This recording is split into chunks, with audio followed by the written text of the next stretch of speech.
अस्सलाम वालेकुम दोस्तों। तो जब भी इस तरह का पैटर्न बनता है तो हमें कैसे ट्रेड करनी चाहिए, याद रखना ये बहुत इंपॉर्टेंट वीडियो है। जस्ट ओनली 1-2 मिनट में आप बात करूंगा इस पैटर्न के ऊपर, क्योंकि अभी ये पैटर्न बन रहा था तो मैंने सोचा आपके लिए ये एक वीडियो बना दूं, ठीक है, आप ताकि आप इस ट्रैप से बच सकें। और अगर आप इस ट्रैप को जान पाते हो, यकीन मानो कि इसी ट्रैप से आप प्रॉफिट भी गेन कर सकते हो। बस फर्क सिर्फ इतना है कि आपने आइडेंटिफाई करना है कि आपका एंट्री पॉइंट कौन सा होना चाहिए।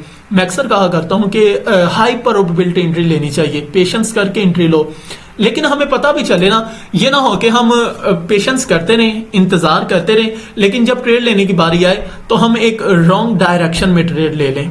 ऐसा नहीं होना चाहिए, तो इस चीज से अवॉइड करना चाहिए। अभी मानो मार्केट जो है ना वो अपने रेजिस्टेंस एरिया के ऊपर चल रही है। मार्केट का अभी का जो सिनेरियो, अभी का जो आप मोमेंटम भी देखेंगे ना, तो वो रेजिस्टेंस एरिया के ऊपर है। मार्केट जब भी रेजिस्टेंस एरिया के ऊपर बुलिश मूव दिखाती है, मेरे कहने का मतलब है कि अभी ये रेजिस्टेंस एरिया के ऊपर चल रही है और लोगों को फर्दर ट्रैप भी कर रही है। मीन क्या है कि एक सिंपल लॉजिक है कि हमने स्पॉट के ऊपर बाय करना है और रेजिस्टेंस के ऊपर सेल करना है। लेकिन जब आपको मार्केट रेजिस्टेंस एरिया के ऊपर बुल में ट्रैप करे, मीन क्या कि आपको बाय करने के ऊपर मजबूर करे, तो यकीन माने कुछ ना कुछ गड़बड़ है। फिर ठीक है, जरूरी नहीं कि ये एक फेक ट्रैप भी हो, ये एक रियल भी हो सकता है। मजीद उस कॉइन में कह लें कि बुलिश मूव आना हो तो आप उसका भी फायदा उठा सकते हैं, या उससे अगर फॉर एग्जांपल आप रेजिस्टेंस एरिया के ऊपर सेल कर दें तो वो जो बुलिश मूव होगा वो आप छोड़ भी सकते हैं। ये क्या है, अब इस पॉइंट को समझने के लिए ना आपको कंफर्मेशन देखनी पड़ेगी कि आया कि कौन सी कंफर्मेशन हो कि ये रेजिस्टेंस एरिया को ब्रेक करे और मुझे कंफर्म हो जाए कि अब ये वाकया ही बुलिश मूव दिखाना चाह रही है, और कौन सी कंफर्मेशन हो कि आया कि मुझे पता चल सके कि अब ये फेक मूव दिखाना चाह रही है, लोगों को ट्रैप करना चाह रही है। तो ये बेसिकली मेरा आज मकसद है आपके साथ पहलू शेयर करने का। तो चलो मैं बताता हूं आपको। अब देखो मार्केट मूव करी अपने रेजिस्टेंस एरिया के ऊपर, आप बड़ा टाइम फ्रेम निकालो, ऑलमोस्ट 1 डे का, ठीक है। 1 डे का जैसे ही आप टाइम फ्रेम निकालोगे तो आपको सेट करने पड़ेंगे अपने लेवल्स। लेवल से मुराद है कि मार्केट ने कहां कहां स्टे किया हुआ, कौन कौन सा एरिया इसने सपोर्ट के तौर पर यूज किया और कहां पर इसने इसको रिजेक्शन देखने को मिली है। अब ये जितने भी मैंने लेवल्स लगाए हुए हैं, ये मैंने वो एरिया को अंडरलाइन किया हुआ जहां से मार्केट रिजेक्ट हो रही है और जहां से मार्केट को सपोर्ट मिलती है।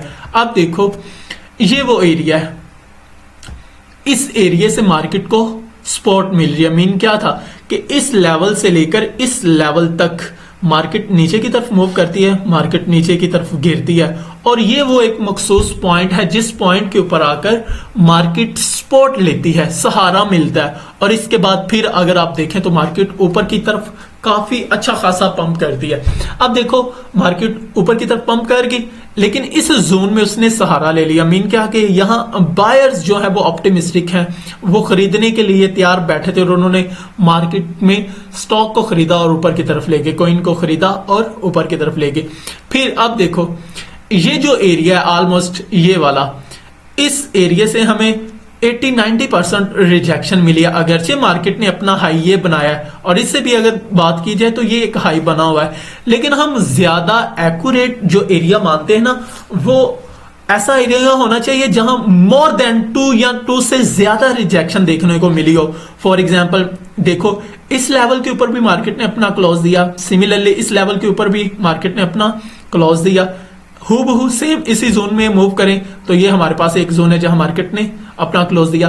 तो जहां पर मोर देन 2 या 2 से ज्यादा क्लोज मिलते हैं, मार्केट स्टे करती है, मार्केट रिजेक्ट होती है, तो उस पॉइंट को हम ज्यादा एक्यूरेट कंसीडर करते हैं, बजाय इसके कि जहां एक ही मर्तबा मार्केट को रिजेक्शन मिली हो। ठीक है, तो ये वो जोन है जहां पर आपने लेवल्स लगा लेने। अब देखो ये वाला जिस ब्लू लाइन मैंने एक ना लेवल लगाया, इधर क्या हुआ, मार्केट ने सपोर्ट लिया है। सिमिलरली ये वो जोन है जहां मार्केट ने सपोर्ट ली हुई है। तो इस सिचुएशंस में हमें कैसे ट्रेड करनी चाहिए, ठीक है, बेसिकली मेरा मकसद यही आपको बताने का, ताकि आप नेक्स्ट टाइम इस ट्रैप से अवॉइड कर सकें, बल्कि इस ट्रैप से प्रॉफिट भी गेन कर सकें।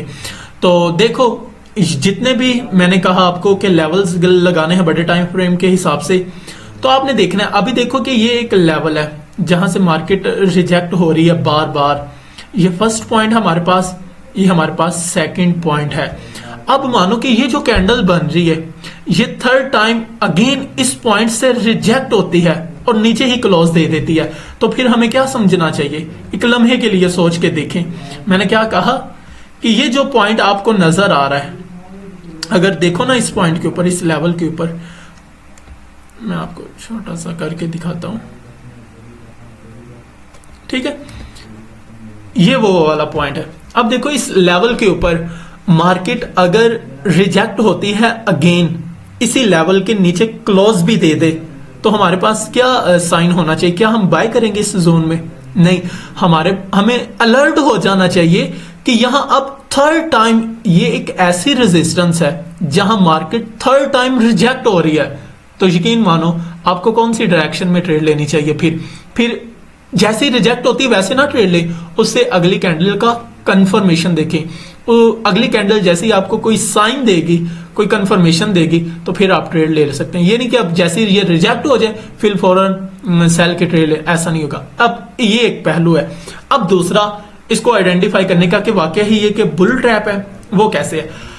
इससे जो अगला लेवल है हमारे पास, मेरे कहने का मतलब है कि ये अपना रेजिस्टेंस एरिया ये ब्रेक करे, ब्रेक करने के बाद ये अपने इसी लेवल के ऊपर स्टे करे। स्टे करने के बाद ऑलमोस्ट ये तकरीबन 30 से 35 घंटे का इसका सफर होना चाहिए, ऑलमोस्ट तकरीबन, कि ये अपने इसी लेवल के ऊपर ट्रेड हो और ऊपर ही क्लोजिंग दे। ये ना हो कि ये अगेन लेवल को ब्रेक करके नीचे क्लोजिंग देना शुरू कर दे, कुछ कैंडल्स नीचे क्लोज दें, कुछ कैंडल्स ऊपर की तरफ क्लोज देना शुरू कर दें, तो फिर हम इनको एक्यूरेट नहीं मानेंगे। फिर हम कहेंगे कि अभी हमें अलर्ट ही रहना चाहिए, चुकन्ना रहना चाहिए, मनी मैनेजमेंट के साथ मार्केट में उतरना चाहिए। वरना आपको पता है कि आप हमारा जो अकाउंट है वो 1 मिनट में नहीं लगता सस्टेन होने में, बल्कि वो वॉश आउट हो जाता है। अगर कोई चीज सस्टेन करती है तो वो मार्केट में मनी मैनेजमेंट ही है। तो ठीक है, मैंने 2 पहलू बताए कि अपना रेजिस्टेंस एरिया ब्रेक करके ऊपर कम से कम 30 से 35 आवर का सफर जो है वो इसको कम से कम करना चाहिए। और अगर ऐसा नहीं है तो फिर आप देख सकते हैं जिस तरह ये डॉजी कैंडल्स बन रही है, हमारे एक कह लो कि न्यूट्रल साइन है पावर का, और ऊपर से एक एरिया हमें दिखाई दे रहा है, वो कौन सा है? रेजिस्टेंस एरिया है। तो रेजिस्टेंस एरिया के ऊपर बहुत चुकन्ना होना चाहिए। मैंने ऑलरेडी आपको बता चुका हूं कि जस्ट ओनली सिंपल लॉजिक है कि स्पॉट के ऊपर बाय करो और रेजिस्टेंस के ऊपर सेल करो। आपके जितने भी इंडिकेटर हैं, आपके जितनी भी स्ट्रेटजी स्कैल्पिंग है, वो 80-90% वर्क करती है अगर वो स्पॉट और रेजिस्टेंस लेवल के ऊपर है। ठीक है, अगर वो स्पॉट और रेजिस्टेंस लेवल के आजू बाजू या इसके अगल बगल में नहीं ना है, तो फिर उसकी जो वर्किंग है वो इतनी स्मूथली नहीं होगी। यकीन माने स्पॉट और रेजिस्टेंस लेवल का बहुत अहम रोल है इसमें। ठीक है, डिमांड सप्लाई कह लें कि इंस्टीट्यूट का बिहेवियर, जितने भी ये इंस्टीट्यूट हैं वो कब बाय करते हैं, बैंक कब बाय और सेल करते हैं, सबसे मेजर रोल उनका डिमांड और सप्लाई जोन होता है। और डिमांड और सप्लाई जोन कौन सा होता है? जो स्पॉट और रेजिस्टेंस लेवल होता है। तो ये 2 चीजें आपने इस लेवल के ऊपर देखनी है। आपको उम्मीद है पता चल जाएगा कि आया कि ये एक फेक ब्रेकआउट है, फेक मूव है, या वाकई ही रियल में एक बुलिश मूव है। तो जब ये सारी चीजें आप देख के चलेंगे तो फिर आप ट्रैप नहीं हो पाएंगे, फिर आप सारी चीजों से अवॉइड करेंगे, बल्कि आप प्रॉफिट भी गेन करेंगे। वेट करें, कंफर्मेशन के साथ मार्केट में उतरें, कंफर्मेशन के बगैर मार्केट में ना उतरें। ठीक है, तो इंशाल्लाह फिर देखते हैं। अभी मैं भी देख रहा हूं कि कौन सी डायरेक्शन में फिर मैं ट्रेड लूंगा। ठीक है, और आपके साथ इंशाल्लाह शेयर करेंगे जैसे पहले शेयर करते हैं।